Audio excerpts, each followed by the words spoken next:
Hello, welcome to the GATE 2021 CE Set 1 question number 40, which states that a column is subjected to a total load P of 60 kN supported through a bracket connection as shown in the figure. So we have a load acting here at a eccentricity of 100 mm from the CG, and we need to find the resultant force in bolt R at this bolt. The topic of eccentric loaded connections on a plane is being taught in NPTEL course of Steel Structures, lecture number 13 by Professor Damodar Maiti of IIT Kharagpur. So let us first understand the basics of this concept. So this question is based on the concept of eccentrically loaded connections, in which bolts are subjected to the direct loading as well as the twisting moment. How? We'll see that in a minute. Here you can see we have a bracket here which is attached to a steel column via bolts. Here you can see 6 bolts are there used to attach this bracket.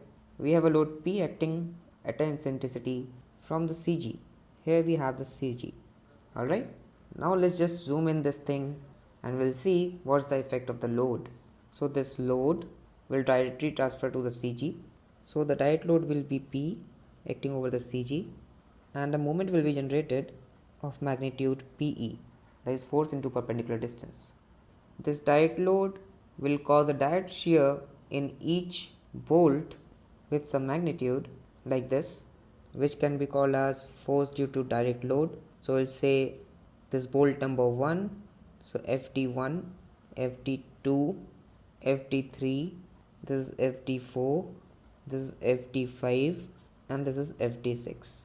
This is the direct shear load, and this movement or torque will cause a torsional shear force in each bolt.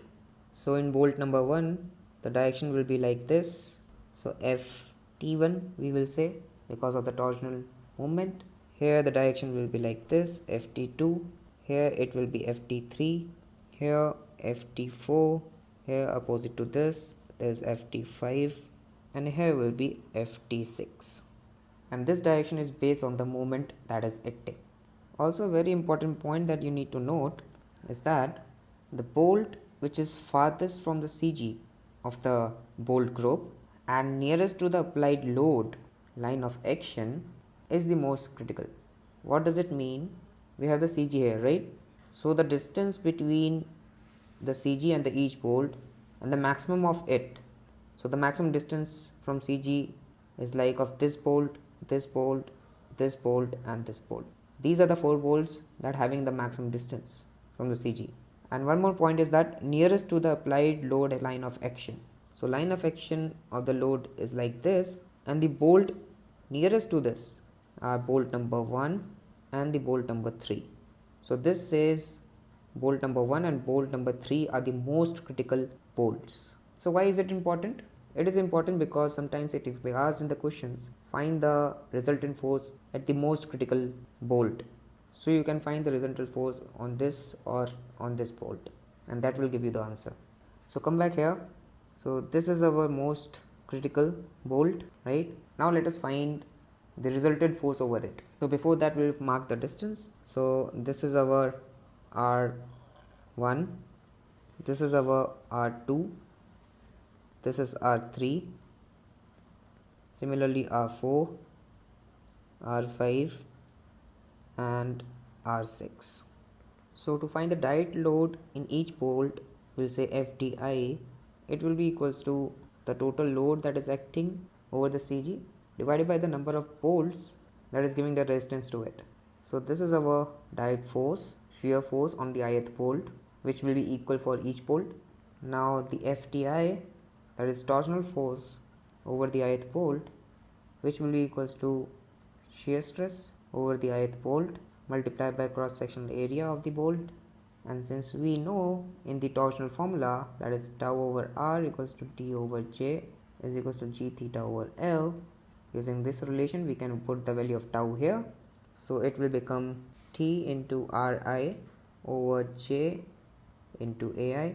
And since we know that J is your polar moment of inertia, so for all the bolts it will be summation of Ai Ri square, right?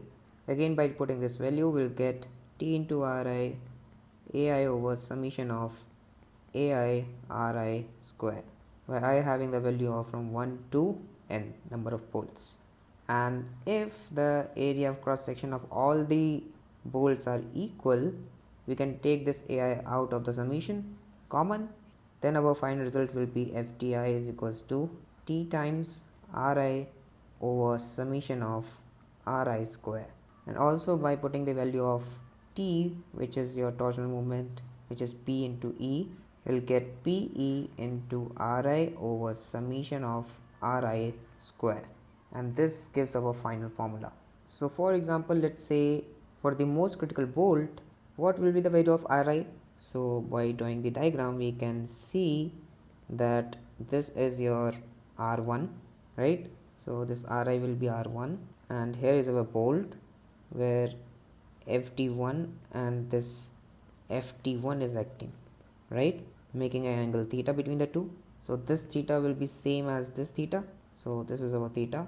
R1 can be find out using this distance x and y, so it will be under root of x square plus y square using Pythagoras theorem. And if we needed to find out the resultant force, how we will calculate that? That is Fr will be is equals to under root of ft1 square plus ft1 square plus twice of ft1 cos theta. How did I wrote it? Using parallelogram law of vector addition. You can use this to calculate the resultant force, in which ft1 can be calculated from this, fti can be calculated from here, ri can be calculated from here using Pythagoras, and putting all the values will get the resultant force. This is for the most critical bolt. Now we have covered everything to solve our question. So let's just directly jump into the solution.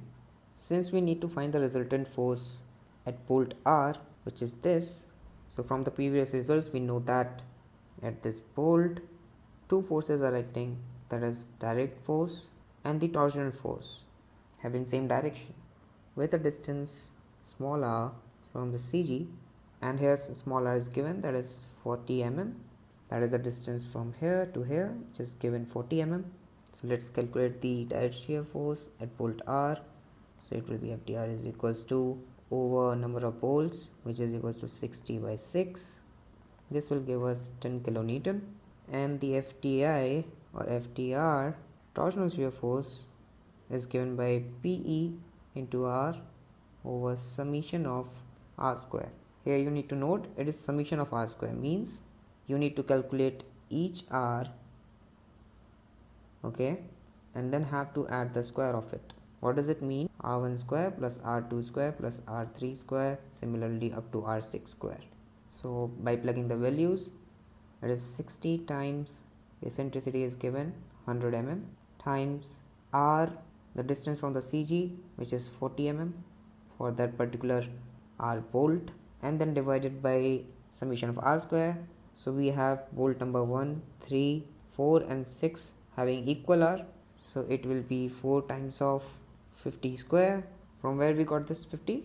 The similar concept, this R we need to find using this y distance, which is 30 mm, here is 40 mm, so R will be equals to 40 square plus 30 square under root, and this will give us 50, right? And plus we have the remaining two bolts, this one and this one, having distance of 40 and 40, so we'll write 2 times of 40 square, and solving this we'll get FTR will be equals to 18.18 kilonewton. Okay, so we got the two values FTR and FTR. Now to calculate the resultant force, we already know the formula using parallelogram law of vector addition, that is FTR square plus FTR square plus twice of FTR cos theta. And here we can see the theta value is 0. We'll put that value here and get Fr is equals to under root of FTR plus FTR whole square, which will give FTR plus FTR simply.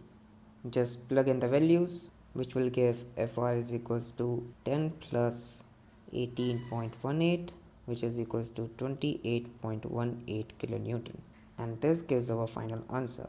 So in conclusion, you only need to remember how to calculate direct shear force, torsional shear force, and the resultant force, and also the location where we need to find the resultant shear force. Okay, that's our solution. Thank you and keep learning.